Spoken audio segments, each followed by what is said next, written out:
Today, I'm going to be showing you the trading strategy that I use to make tens of thousands of dollars in just one day. If you can implement this correctly into your trading style, you will see an improvement in your trading. Quickly going over standard deviation, we're using the Fibonacci tool. Now, if you don't 100% understand these tools, don't worry. I'm going to be covering these more in depth in other videos, so make sure you stay tuned for that. But very simply, the standard deviation, I like to use the negatives. That's where I've seen the most accurate reversals. Some people like to use the positives, have both of them marked out, but I like my charts to be clean, simple, easy to read. I prefer to just use the negatives. That's what's been working for me. That's where I've been seeing consistency. So this has proven itself to work for me. Now, the standard deviation essentially works off of the Fibonacci sequence. And within this sequence, we have some key levels marked out. These key levels are what financial institutions, smart money, bankers, high-performing traders, these are the levels that they're looking at for reversals. Now, generally speaking, with the 1 to 1.5, you're better off just having this as a no trade zone. This is going to be low probability return. Don't focus on this. But the 2 and the 2.5, this is probably going to be your bread and butter, really. This is where I see a lot of the major reversals happen. The 2 and 2.5, negative 2 and negative 2.5. Now, that's basically your first area of reversal. If price fails to reverse here, go to this next area, the negative 3.5 to negative 4.5. Just like the negative 2 and the negative 2.5, the negative 3.5 to negative 4.5, this is another area where smart money is looking to reverse. So with these two general areas, this is where you're looking for high probability reversals after a manipulation. All right, so this is the first quick example on the standard deviation. So right at true day open, we go ahead and manipulate down, wiping out this previous day liquidity right here. And then we go up. But after that, after Asia, things start to slow down. And basically what's going on is that we're accumulating in this move. So right before market opens, we have this manipulation right here, while also leaving an SMT. So right before market opens, we have all this accumulation. We haven't broken this manipulation low from the true day open. We haven't broken this Asia high. We've just been ranging within. We manipulate up, leaving back this SMT, this bearish SMT with ES right at 8:15. Pre-market, leave behind this nasty, huge high time frame SMT. And at the same time, we're taking out basically all of London highs, right? We take out all London highs, leaving an SMT. So we have right there a pretty A+ looking setup for a possible reversal. What we're gonna do is we get the manipulation leg and we mark out the swing high to swing low in this scenario. Why is it that way? Because we want the negatives facing the area where we're looking for price to reverse off of. If this was the manipulation down that we were looking to mark out, this would have been how it looks like. But because we are currently bearish and we're looking for a reversal, we have it marked to the downside. So you always want your negatives to line up in the area where you want reversals to come off of. And again, I use the negatives because that's what I've personally back tested with, and I've seen the most accurate entries for my trading style. But this is a trade I did take as well. Crazy trade. But here you can see the bearish SMT that we left behind with ES and the NASDAQ. Bearish SMT. Not the biggest, pretty hard to spot, but you have to keep an eye out for these things. That's why I like to mark out the highs, so it's pretty easy to see if something's been swept or not.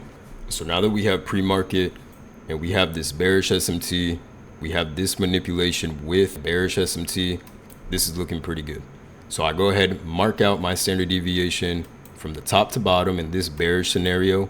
So looking at this, we can already see that we have a 15-minute rejection block down here. On top of that, a 1-hour rejection block over here as well. So looking out for the next level of where we're going to mark out our standard deviation leg. And we can see during London, we also have another manipulation leg right here where we wipe out some liquidity. So this is a pretty good leg that you want to have marked out. So the most important things that you want to look out for are the manipulation legs and especially the SMT legs. Now, looking at the levels that we have marked out, we have our 1 to 1.5, right? This is the area where we're not looking to trade. This is just the no-go. So this -2, I'm not really liking it. Why? Because it's in this area. And also we still have this 15-minute rejection block down here. So we move down a little bit more. This -2.5, it does line up on the high time frame rejection block, right? But it's not lining up with this other SMT leg standard deviation. Now it starts to get interesting because within this 15-minute order block, we have two levels, right? Or two standard deviation levels that are lining up almost perfectly. So what you can do in this case is you could get a box, get the CE of these two levels, and that could be your entry right there if you want to entry trigger, right? So this is an example of a pretty A+ setup right here. We have a bearish SMT, two standard deviations on manipulation legs with a level that lines up perfectly with the OTE of a 15-minute rejection block. Now, if we were to go ahead and put our position here, this would be a perfect entry right here, right? And if we use a 10-point stop loss, it also covers this order block as well, the end of it. Now, because it's December, I didn't place my entry trigger here. I waited for the SMT to form. I waited for another SMT to form with this low on the ES, which it did give us. Now, when you're looking at these levels, right, and reversals, you typically want to wait for an SMT to form before entering for the reversal. When an SMT forms in these conditions, this is giving you the heads up for a major reversal, not just a little bit, not just a little retracement. More times than not, if you have all of this lining up plus an SMT, this is going to be a huge reversal. So we go ahead, place our long limit down here. So we can see where price taps right into this level, gives us about 1 point of drawdown, and then after that absolutely rips to these highs. If you were trading one mini with the risk of $200, this would have made you $5,095. Now imagine you're on prop firms and you're copy trading this would have made you a lot of money just with 5 accounts. So quick overview before going on to the second part. Standard deviation, the important things we learned so far is the manipulation leg and SMT leg. So you want to mark out the manipulation leg and the SMT leg. Those are the two most important for standard deviation. Now moving to AMDX. So this is just a quick overview. This is a bad drawing, but I'm going to be showing you some live examples in just a moment. So right here we have price ripping up, and then after this leg, we just consolidate, right? We don't break these highs, we don't break these lows, but then we manipulate up, wiping out all this resting liquidity here. So let's say people are selling, all the retail traders, they have their stop losses up here, right? They have it right above here. Now, smart money, they want to buy at the absolute cheapest price and they want to sell at the absolute highest price that they can, right? So we sweep out this liquidity. All right, so I gave it some colors just to make it a little bit easier to understand the concept. So this colored box right here, this would be your accumulation area, right? We're not breaking highs, we're not breaking lows. This area right here would be your manipulation. This, your distribution, right? So with AMDX, we have accumulation, manipulation, distribution. Like I said, this is a quick video explaining the basic fundamentals of this trading strategy, but I'm going to be making some more videos going more in depth on these details and other trading confluences and trading tools that you can use. Generally, applying this to your trading strategy is going to help you see the daily bias a lot clearer. Now, once you can ingrain this idea into your trading style, you're going to be able to see what the market's doing. You're not just going to be reacting off of price. You're going to be reacting off of what the overall goal is. And the goal isn't just to make money. The goal is to ride the wave that the big banks are creating, right? If they want to create a bearish scenario, they're going to create the bearish scenario. If they want to create a bullish scenario, they're going to create the bullish scenario.